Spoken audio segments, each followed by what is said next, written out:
Why, hello everybody, Spencer here, also known as Lego Dude 11, coming to you from my dorm. This is a brand new vlog for you. I haven't done a vlog like this in a while, specifically from my dorm.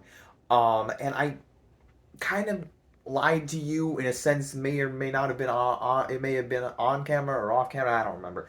But essentially, I said I wasn't going to be doing any more, not vlogs, but like this type of vlog, and I'm sorry if my face looks I'm confused, like I'm in pain and I'm not. But like I told you guys I wouldn't be doing this anymore. And to elaborate, I'm sorry, my hand was like right on the camera. To elaborate, I am going to be sharing with you my TV of some content that I watched. Now, this one is specifically two pieces of content, one that came out last year and one that came out this year, that are both side by side, that came out very close to one another. One in the fall last year and one in the spring of this year, or I guess February, almost spring, almost March, winterish this year. And I was shocked to see, or I both enjoyed them. As again, I'm being a little vague. I don't, if you know already what they are, but I watched them and they kind of they don't correlate, but the vibe kind of fits. So I was surprised to see how far apart, how close in space that they came out, how far close apart. That's not right English. You know, I'm trying to speak right.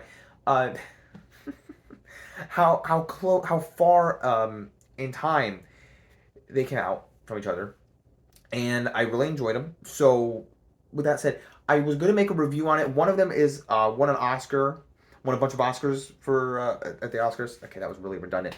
Won a bunch of awards at the Oscars, and another one I didn't go see in theaters, but it happened to come out in February around when I went and saw Bob Marley, and I was like, oh, that looks kind of fun. I might go see that. And it was a very short time in theaters, so I'm going to share with you these movies right now. Let's get to it. All right, so excuse my deep breathing, but the first movie we have is Poor Things, and like I said, here's my. I'm showing you through my beautiful TV. Ooh, and look at that. There's Emma Stone. But anyway, on a more serious and not sarcastic, funny note, anyway, I wanted to share with you, like I said, I remember doing this at home. I shouldn't say I remember. I bet you guys remember doing this at home, and I haven't done one of these in a long time. And I do, I guess, more or less apologize. I don't really think anybody more had like a big hard opinion on this, but I more or less like to do like my sitting down reviews, and I did that for my Oscars review. I talked about it sitting down, and but this one I felt like it was tricky for me to review both of these things separately, that I had to do this type of thing. So anyway, I'm rambling onwards, but let's continue with Poor Things. I really thought this was an interesting movie. I really understand why it won all of the things awards it won at the Oscars. And as you can see here, brought back to life. I'm going to read you the description. Um, is there a longer description? Let me click my. No, there's not a longer description. That's the entire thing. Brought back to life by an unorthodox scientist played by Willem Dafoe, who is like Frankenstein monster-esque. He's like the creator guy. A young woman runs off with a lawyer on a whirlwind adventure across blah blah blah. I don't know why it says. Maybe if I click details, if it gives me more. Does it give me more? Oh look, there's the creator. That was an okay movie. Ah, here we go. Um, across the continents. Free from the prejudice of her time. You can't even read that, can you? Nope.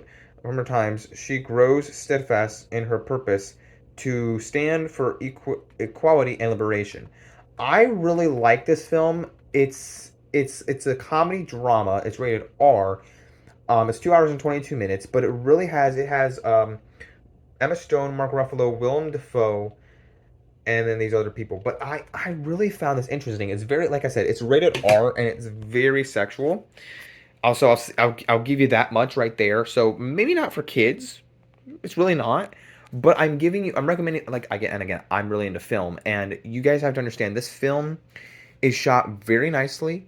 It's, like I said, very sexual, but the way the elements and the content was portrayed, it's done very nicely, and a very interesting concept too. Like I said, the next film on this list, or that I've watched, this movie going in, I heard people saying like, "Oh, it's like a Frankenstein's monster type of deal."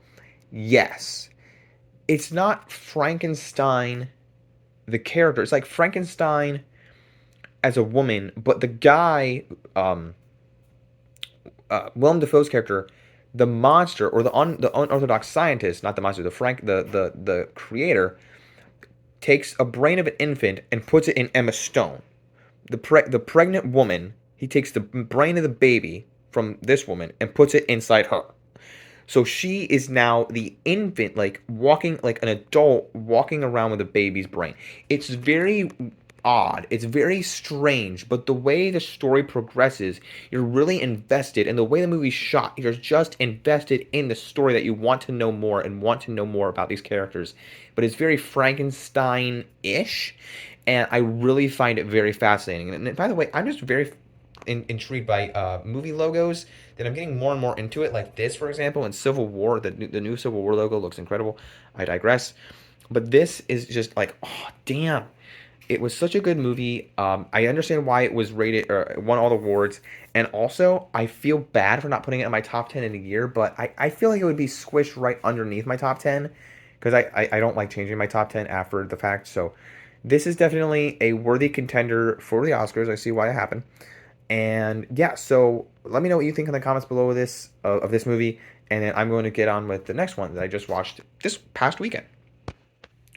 So the second movie in this video, and I just watched this past weekend, Easter weekend. What a great movie to watch on Easter weekend, guys! Totally recommend that. This is a great Easter movie. No, not really. Anyway, I was bored on Saturday, and my friends were working, and I just popped this on in my dorm, and this was a nice watch. This is Lisa Frankenstein, and I was not appalled. What's the word I'm looking for? I was pleased by this movie. I was like, this is a splendid little movie, and I was shocked of how short of a time this had in theaters. Because I was like, I went and saw Bob Marley in theaters, right? Didn't mind it. It was a fine little musical documentary or musical biopic, and Bob Marley came out the same day as Madam Web. What a crap movie that was. I didn't see it, but this came out like around February. It came around out Valentine's Day at the same time, and I was like, this is I was watching this going, man, I would have loved to, like, I'm not dating anyone, but I would have loved to have gone, like, if this would have been a perfect date night movie for Valentine's Day. And this was the perfect time to have this movie out. So, I'm like, I saw the critic score and the audience score. I heavily lean more towards the 81%, like a little, maybe I'll give it like a 75 for Rotten Tomatoes, but this is a pleasant watch. This has Catherine Newton as Lisa Swallows, the main character, and the guy that plays the creature is really great, and Joe Crest is in the dad in Stranger Things. Carla Giovanna, I butchered that last name. It plays Janet, is the mom in Spy Kids. So there's some actors that we've seen before, and I like the sister Taffy. She's a great actress. Everybody, I like the cast, all the acting, everything. And it's just a comedy horror that fits perfectly in the genre. It's shot super well, and I'm not comparing it to Poor Things, but it's shot really nicely. I really like this one, and this has way more Frankenstein elements than the last one. But I can't believe that they've had both, both like monster Frankenstein science elements, like. But this one is more like a horror comedy, where Poor Things is an actual portrayal, like he's creating the monster, he's creating his child, but this is a corpse comes back to life. She has a crush on this grave, on this person, and something happens where he comes back, where this guy comes back to life, and he's wants to fall in love with the teenager. But Catherine Newton was in Ant-Man the Wasp: Quantumania, Detective Pikachu, and now this. I think she was in, let's see what else she was in. Let's see. Oh, she was in Freaky. Okay, yeah, she was in it. Oh, and she was in Lady Bird, I guess. Okay, interesting. So yeah, that's that. And then, but the whole thing is hilarious. They have to get a few body parts for him, as it says in the description, and I just like it says here,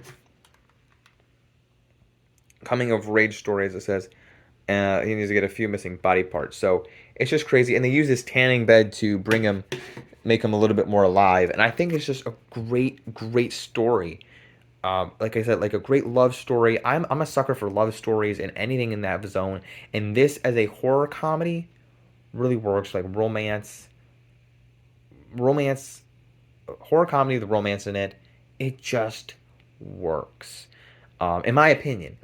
I mean, it's not the best movie of the year, but it's not the worst movie of the year. God, call it Madam Web. This is not Madam Web, guys.